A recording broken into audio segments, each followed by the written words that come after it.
Hello students, Maheshwari पाठशाला में आपका स्वागत है। आज हम पढ़ने जा रहे हैं ट्रेडिंग अकाउंट। तो ट्रेडिंग अकाउंट में सबसे पहले पढ़ने से पहले हम उसका एक मीनिंग समझेंगे। Trading account is the first stage of preparing final accounts. देखिए, फर्स्ट स्टेज है फाइनल अकाउंट्स प्रिपेयर करने के लिए।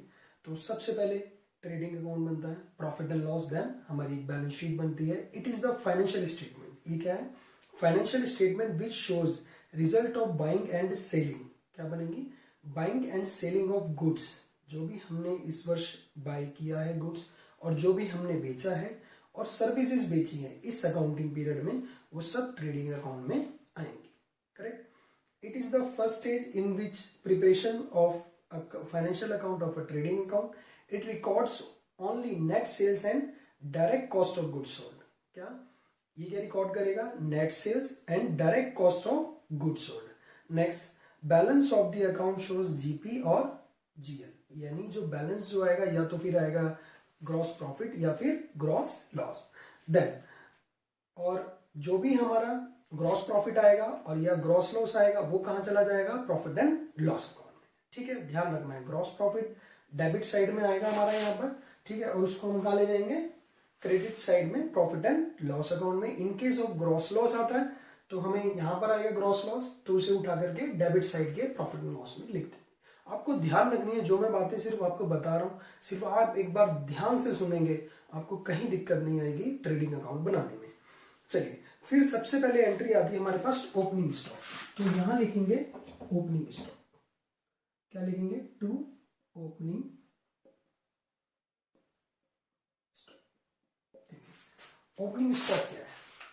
प्रश्न ये उठता है कि ओपनिंग स्टॉक क्या है? It is the closing stock और inventory of the previous year, यानी पिछले वर्ष जो माल हमारा बिकने से रह गया, यानी मैन्युफैक्चरिंग यूनिट्स में रह गया। अगर हमारी कोई फैक्ट्री है और वो माल पूरा तैयार नहीं हुआ, रह गया है, तो क्या बन जाएगा नेक्स्ट ईयर के लिए? Opening stock. समझ पा रहे हैं? मान लीजिए मेरा एक कपड़े की दुकान है, ब्लैंकेट की स्टोर है मेरे पास, और लास्ट ईयर मेरे पास एट द ऑफ क्लोजिंग मेरे पास 98 जो ब्लैंकेट्स थे वो रह गए, तो वो क्या हो जाएंगे? नेक्स्ट फाइनेंशियल ईयर के लिए क्या हो जाएंगे? Opening stock. करेक्ट। चलिए, इट इज क्लोजिंग स्टॉक और inventory of the previous year which is recorded as opening stock of the new financial year in the books of account. It is shown in trial balance. ये आपको कहां मिलेगा? Trial balance में। ध्यान रखना, कहां मिलेगा ओपनिंग स्टॉक? ट्रायल बैलेंस में, सबसे ऊपर टॉप पे। एक चीज और, एक आता है क्लोजिंग स्टॉक। क्लोजिंग स्टॉक के लिए आपको जब ट्रायल बैलेंस दिया होगा, सबसे लास्ट में एडजस्टमेंट दे रखा होगा। अगर आप सिंपल क्वेश्चन भी करेंगे तो क्या होगा? आपको एक एडजस्टमेंट दे रखी होगी। जब पूरा क्वेश्चन करेंगे जिसके अंदर आपको अगर कहा जाएगा ट्रेडिंग प्रॉफिट एंड लॉस और बैलेंस शीट बनाइए, विदाउट एडजस्टमेंट वाले क्वेश्चन के लिए बात कर रहा हूँ, जिसमें और बैड डेट्स वगैरह की एडजस्टमेंट या डेप्रिसिएशन वगैरह की एडजस्टमेंट रहेगी, तो उसमें क्या होगा? सबसे पहले आपको लास्ट में दे रखा होगा क्लोजिंग स्टॉक। तो आपने क्लोजिंग स्टॉक को ट्रीट करने का सबसे अच्छा तरीका क्या है? आपने एक बार उसको क्रेडिट साइड में यहां लिख देना। ठीक है, एक बार यहां आ गया और एक बार बैलेंस शीट में लिख देना। बस काम खत्म। एक बार लर्न कर लो कहां लिखना है? ट्रेडिंग अकाउंट में क्लोजिंग स्टॉक, और एक बार बैलेंस शीट में एसेट साइड में।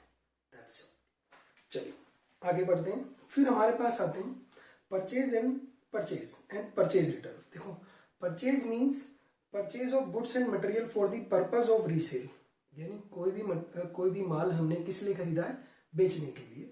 फॉर रीसेल और to be used in manufacturing, और माल किस लिए? यानी मैन्युफैक्चरिंग, यानी माल बनाने के लिए, यानी किसी चीज को हमने व्यापार में, फैक्ट्री में किसी चीज को, माल को जो खरीदा उसे दोबारा से मैन्युफैक्चरिंग करने के लिए। मान लीजिए मैंने कपड़ा खरीदा, सॉक्स बनानी है मुझे, शर्ट्स बनानी है, तो क्या है वो? मटेरियल, यानी क्या खरीदा है मैंने? माल खरीदा है, परचेज किया है। करेक्ट। नेक्स्ट, परचेज रिटर्न के अंदर हमें ध्यान रखना है। मैं लिख देता हूं सबसे पहले यहां पर टू परचेजेस। ठीक है, अब यहां पे लिखेंगे परचेज रिटर्न। ठीक है, ये तो बात यहां तक हो गई कि बच्चे क्या करते हैं, सिर्फ परचेज रिटर्न तक यहां पर आ जाता है, तो हम परचेज रिटर्न लेस कर देते हैं। लेकिन कभी कभी एडजस्टमेंट में, मैं आपको पहले बता देता हूँ, सिर्फ समझ लेना, याद कर लेना थोड़ा सा, तो आगे के लिए बहुत बेटर रह जाएगा, कि कभी कभी एडजस्टमेंट आ जाती है goods given as charity 500 rupees. ठीक है, अब देखें, आपको याद होगा एंट्री आपने पढ़ी थी, charity account debit to purchases account. Clear? अब परचेज क्या हो गया, कम हो गया, तो वो भी कहाँ होगा, एडजस्टमेंट के लिए यहां पर ही लेस होगा। ध्यान रखना है आपने किसी प्रोप्राइटर ने अपने बिजनेस में से निकाल लिया, माल निकाल लिया, ड्राइंग्स हो गई, तो ड्राइंग्स भी कहाँ घटेंगी, यहीं पर। क्या घटाया, माल। अगर वो परचेज गुड्स ले गया तो क्या होगा, वो भी यहीं घटेगा। ठीक है, दो तीन चीजें हैं, goods given as sample, sample के लिए हमने दे दिया तो वो भी यहीं पर ही लेस होगा। दो तीन आइटम्स है, आपने ध्यान रखना है, ये आगे जब हमारे अकाउंट्स बनेंगे, एडजस्टमेंट आएंगी तो उसमें बहुत कम आएंगे, तो इसलिए मैंने इनको पॉइंट आउट किया कि अभी बता दिया जाए तो फिर और ज्यादा अच्छे से याद रहेगा बच्चों को।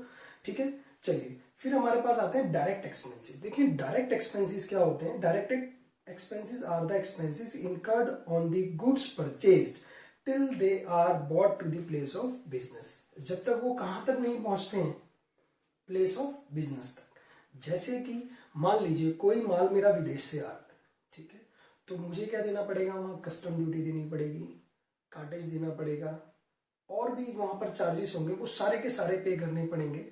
तो वो सारे के सारे चार्जेस क्या आए, जब तक वो मेरे यहाँ तक माल नहीं पहुंच गया प्लेस ऑफ बिजनेस तक, वो सारे के सारे खर्चे क्या लेंगे, डायरेक्ट एक्सपेंसेस।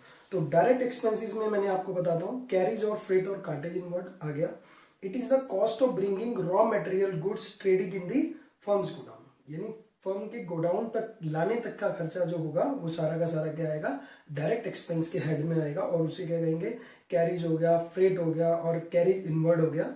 ये तीनों चीजों किसी भी नाम से आपको दे देगा, आपने उठा के कहा लिखना है, डेबिट साइड में। ठीक है, तो मैं इसको यहां पर भी लिख देता हूं, टू कैरीज, टू फ्रेट। ठीक है जी, इस तरीके से चलेंगे। चलिए नेक्स्ट हम लेंगे अब वेजेस। देखो वेजेस जो है इंपॉर्टेंट है। देखिए वेजेस और सैलरीज में भी कई बार कंफ्यूज हो जाते हैं बच्चे। देखिए वेजेस का मीन्स क्या, जो फैक्ट्री के अंदर जो भी हमारा खर्चा हो रहा है, फैक्ट्री के अंदर लेबर का जो भी खर्चा है वो हमारा कहाँ काउंट होगा, वेजेस में। ठीक है, वो कहाँ जाएगा, ट्रेडिंग अकाउंट में। अब कभी कभी यहां लिख देता है सैलरीज एंड वेजेस और वेजेस एंड सैलरीज, बड़ा दिक्कत हो जाती है बच्चों को कि wages and salaries and wages.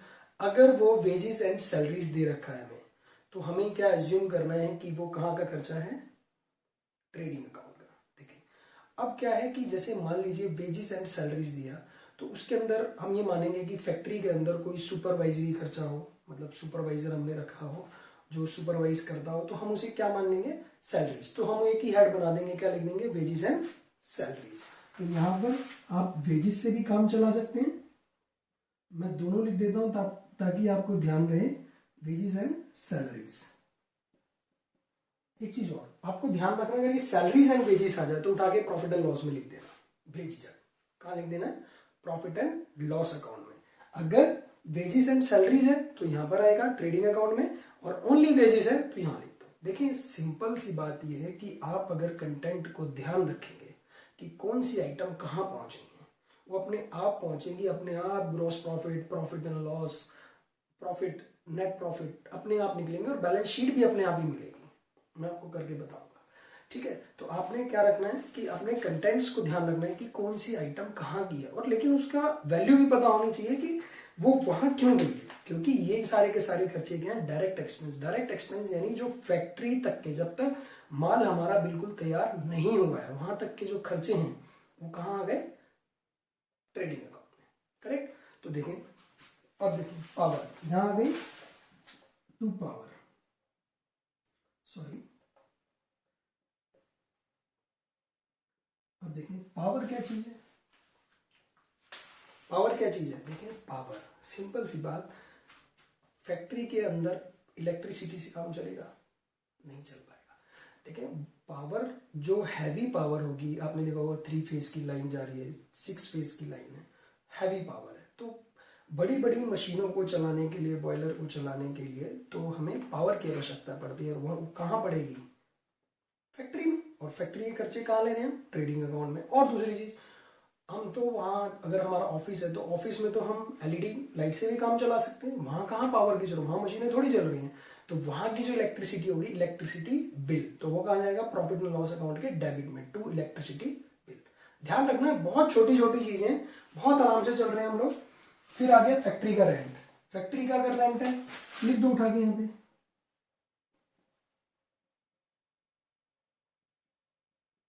क्या है, डायरेक्ट एक्सपेंस, फैक्ट्री रेंट। अरे भाई साहब, फैक्ट्री रेंट है, किराए पे ली हुई जगह है और वहाँ मैन्युफैक्चरिंग चल रही है, हमारा काम चल रहा है, तो क्या है वो, factory rent. In case of, दोबारा समझेंगे, फैक्ट्री और ऑफिस एक ही जगह पे है तो हम प्रोपोर्शनेट कर लेंगे और उसके अकॉर्डिंग वहाँ पर डाल दिया जाता है, यानी कुछ amount profit and loss account में और कुछ ट्रेडिंग अकाउंट में। चलिए अगर ड्यूटी ऑन परचेज, कोई ड्यूटी दे दी हमने, कोई कस्टम ड्यूटी। कस्टम ड्यूटी क्या होगी, माल खरीदा, माल मंगाया विदेश से, पोर्ट पे आ गया, तो क्या होगा, वहां क्या देनी पड़ेगी, कस्टम ड्यूटी। तो हमारे लिए क्या है, अभी वो माल, हमारा जो माल है वो अभी फैक्ट्री तक पहुंचा नहीं पहुंचा, तो हमारे लिए क्या है, वो सीधा सीधा डायरेक्ट एक्सपेंस है। तो डायरेक्ट एक्सपेंस का कहाँ पे, यहाँ पर डाल, ठीक है जी। फिर हम बढ़ेंगे और बाकी ऐसे ही खर्चे आते रहेंगे, नॉर्मल खर्चे हैं, बस हम इतने से काम चलाएंगे। इसमें रॉयल्टीज भी दे रखी है, और अगर मैं पढ़ के बता देता हूँ आपको, the payment which are made for acquiring the right to use patents, यानी किसी का आप अधिकार यूज कर रहे हैं, it is treated as direct expense. उसको क्या यूज करेंगे, एज अ डायरेक्ट एक्सपेंस मानेंगे, if it is based on number of unit produce. अगर वो, मान लीजिए कोई, मैंने एक बुक लिखी है और मैंने दूसरे पब्लिशर को बोला कि भाई आप मेरा राइट ले लीजिए और बुक मेरे को छापिए, और मैं 50 रुपीज पर बुक के हिसाब से आप लूंगा, लेकिन मुझे यूनिट्स पता होनी चाहिए। तो पर यूनिट के हिसाब से मान लीजिए इस ईयर उसने 100 बुक्स छापी है, तो कितनी बुक्स हो गई, 50 बुक्स छापी है, सॉरी 100 बुक्स छापी है 50 रुपीज के हिसाब से, तो 5000 रुपीज वो मुझे एज अ रॉयल्टी देगा, और वो कहाँ लिखेगा, ट्रेडिंग अकाउंट में। समझ पा रहे हैं बात को। चलिए अब हम इसको क्लोज करेंगे। अब देखो, एक था यहां पर सेल्स, बाय सेल्स, लेस कर देंगे सेल्स रिटर्न। देखिए सेल्स रिटर्न, जैसे परचेज रिटर्न था वैसे ही सेल्स रिटर्न है, ठीक है। यहां पर भी क्या आएगी, नेट सेल्स, ठीक है। और अगर यहां पर रिटर्न इनवर्ड लिखा होगा, क्या लिखा होगा, रिटर्न इनवर्ड, तो दैट मीन्स वो क्या है हमारे लिए, सेल्स रिटर्न, ठीक है। एक चीज और, अगर वो यहां पर कई बार वैसे आती नहीं है क्वेश्चन में, मैं फिर भी लिख देता हूं, बाय से स्क्रैप सेल, क्या लिखेंगे, देखें स्क्रैप बच जाती है, आपने अपने घर के लिए, या मतलब जस्ट समझिए कि फैक्ट्री में कोई काम चल रहा था, अब मान लो कटा फिटा कपड़ा बच गया, ठीक है, तो क्या करेंगे, उसे सेल करेंगे। तो क्या जो कटा पटा है उसमें भी तो कुछ लेने की कोशिश करेंगे, कोई आइटम 100 रुपए का था और आपको अभी भी 10 रुपए मिल रहे हैं, तो जीरो है, कूड़े में जाएगा, तो हम क्या करेंगे, उसे scrap, as a scrap sale कर देंगे, तो कुछ तो आएगा, रेवेन्यू तो आएगा। तो रेवेन्यू कहाँ चला जाएगा, क्रेडिट साइड में। चलिए नेक्स्ट है हमारे पास एबनॉर्मल लॉस ऑफ स्टॉक। भाई साहब बहुत इंपॉर्टेंट है ये,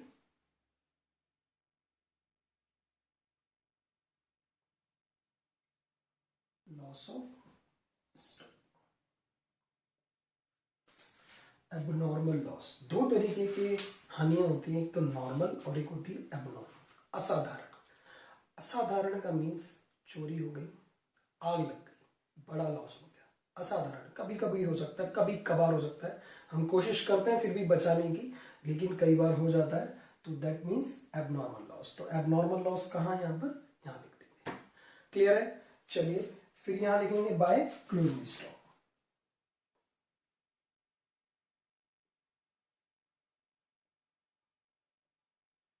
ठीक है, यहां लिख दिया हमने क्लोजिंग स्टॉक। अब देखें, अगर ये टोटल हमने किया,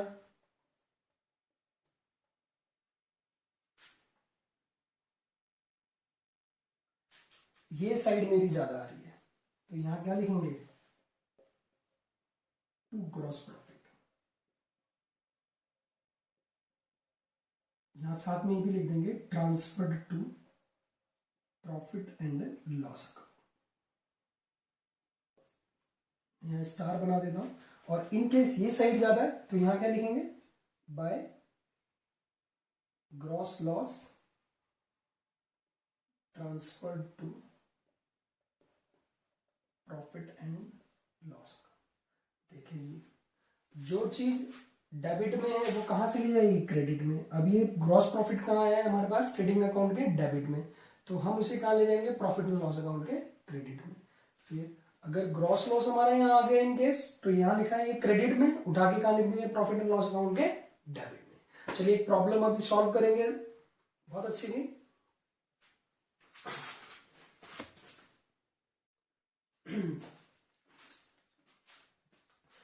चलिए स्टूडेंट, इसके साथ साथ हम एक प्रॉब्लम और सॉल्व करेंगे। मेरे पास टीएस ग्रेवाल का क्वेश्चन नंबर 3 है एक्सरसाइज का। तो सबसे पहले इसमें लिखा है ओपनिंग स्टॉक, तो ओपनिंग स्टॉक है तो यहां लिखेंगे 23,000 रुपीज, राइट। देन वो कह रहा है परचेजेस है 29,000 का, ठीक है। अब है हमारे पास सेल्स रिटर्न, तो सेल्स रिटर्न जहां पर है वहां लिख देंगे। देन अब कह रहा है सेल्स 25,400, ठीक है। तो इसको सॉल्व कर लेंगे तो ये होगा 24,900, ठीक है। सेल्स रिटर्न मैंने लेस कर दी। नेक्स्ट अब कह रहा है परचेज रिटर्न 2400,